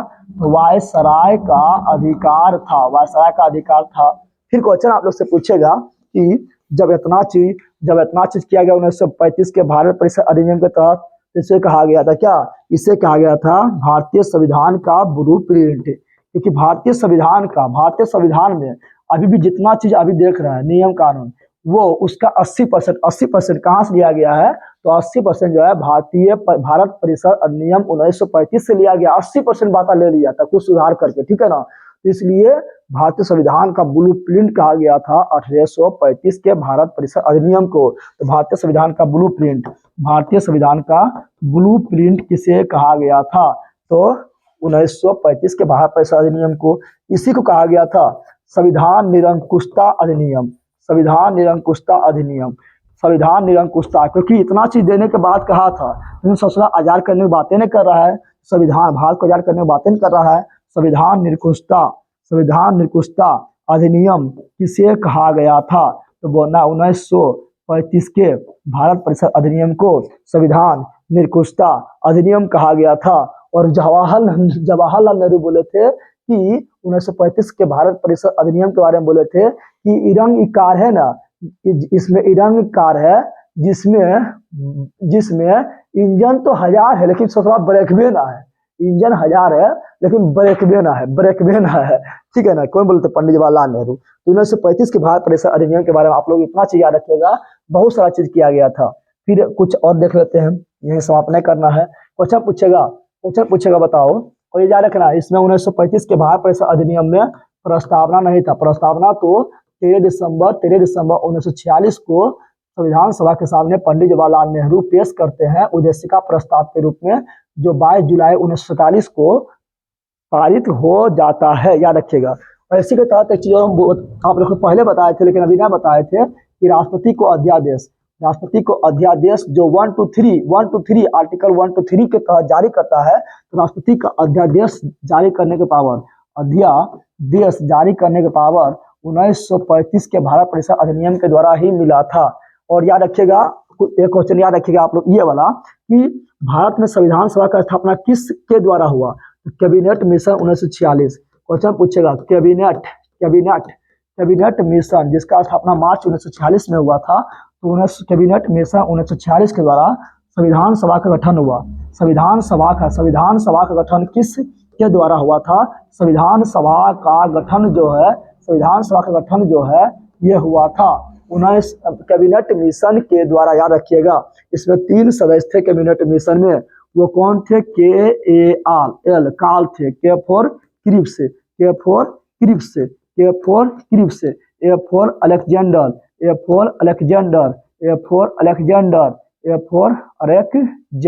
कौन थे? Alexander, L for Lawrence, L for Lawrence, L for Lawrence थे, याद रखिएगा। 3 व्यक्ति थे, कभी कभी क्वेश्चन डायरेक्ट पूछता है। फिर याद रखिएगा, भारत को आजादी किसके द्वारा मिला था, भारत का विभाजन किसके द्वारा हुआ, तो भारत का विभाजन जो हुआ था वो हुआ था माउंट बेटन योजना के तहत। किसके तहत हुआ था विभाजन, जो हुआ था वो हुआ था माउंट, किसके द्वारा, माउंट माउंट माउंट बेटन योजना, माउंट बेटन योजना के तहत भारत का बंटवारा हुआ था। फिर क्वेश्चन पूछेगा, भारत का आजादी, भारत को आजादी, भारत को आजादी, आजादी किसके द्वारा मिला था, स्वतंत्रता अधिनियम, स्वतंत्रता स्वतंत्रता स्वतंत्रता स्वतंत्रता अधिनियम 1947, स्वतंत्रता अधिनियम 1947 के द्वारा भारत को आजादी मिला था। यानी स्वतंत्रता अधिनियम का गठन हुआ था, क्या पता है, तो जून 1947 में से गठन हुआ था, 4 जून 1947 को। भारत का स्वतंत्रता विधेयक कब पेश किया गया, तो भारत का स्वतंत्रता विधेयक पेश किया गया था 4 जून 1947 को। कब पारित हो गया था, 4 जुलाई 1947, सॉरी 4 जुलाई 1947 को पेश किया गया था और ये पारित हो गया था 18 जुलाई 1947, 18 जुलाई 1947 को पारित हो गया था। 15 अगस्त 1947 को भारत आजाद हो गया था, याद रखिएगा। चलिए, तो हम जो है जितना आप लोग को पढ़ना था सारा हम पढ़ लिए हैं। अगर हम बात किया जाए तो अगर हम बात करें तो फटाफट एक बार रिविजन कर लेते हैं, तो एकदम मजा आ जाएगा, नहीं तो सजा हो जाएगा। ठीक है, तो ये एक बार रिविजन कर लेते हैं, कितना पढ़ लिए हैं ससुरा, रिविजन करेंगे तो दिक्कत हो जाएगा। चूंकि चूंकि चूंकि काफी है, काफी है, काफी है, और सब हम अच्छे पे जॉन लिख दिए हैं।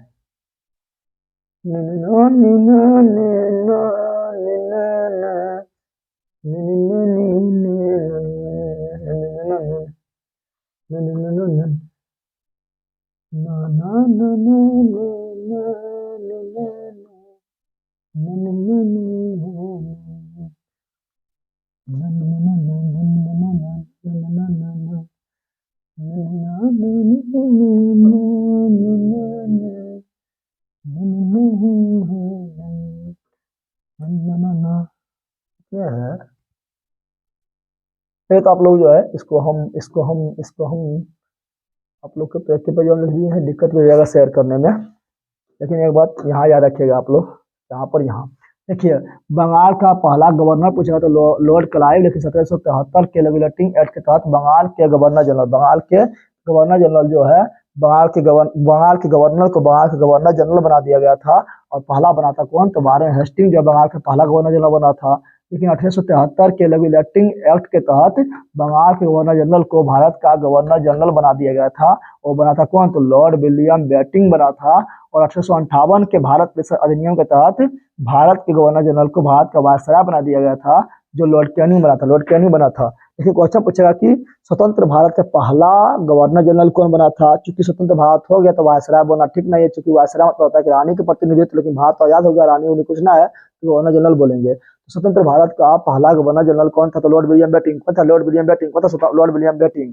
स्वतंत्र भारत का प्रथम एवं अंतिम भारतीय, चूंकि भारतीय एगो गवर्नर जनरल एक बना है, तो वह प्रथम वह अंतिम, ससुरा तुम एकलौता है, सब कुछ तो है, वह प्रथम वह अंतिम। तो भारत का एकमात्र प्रथम एवं अंतिम भारतीय गवर्नर जनरल चक्रवर्ती राजगोपालाचारी। चलिए ठीक है, तो मिलते हैं नेक्स्ट वीडियो में। लाइक से सब्सक्राइब कर दीजिएगा। काफी बड़ा वीडियो हो गया, लेकिन समझाने की कोशिश की है, टू जेड पूरा समझा दिए हैं।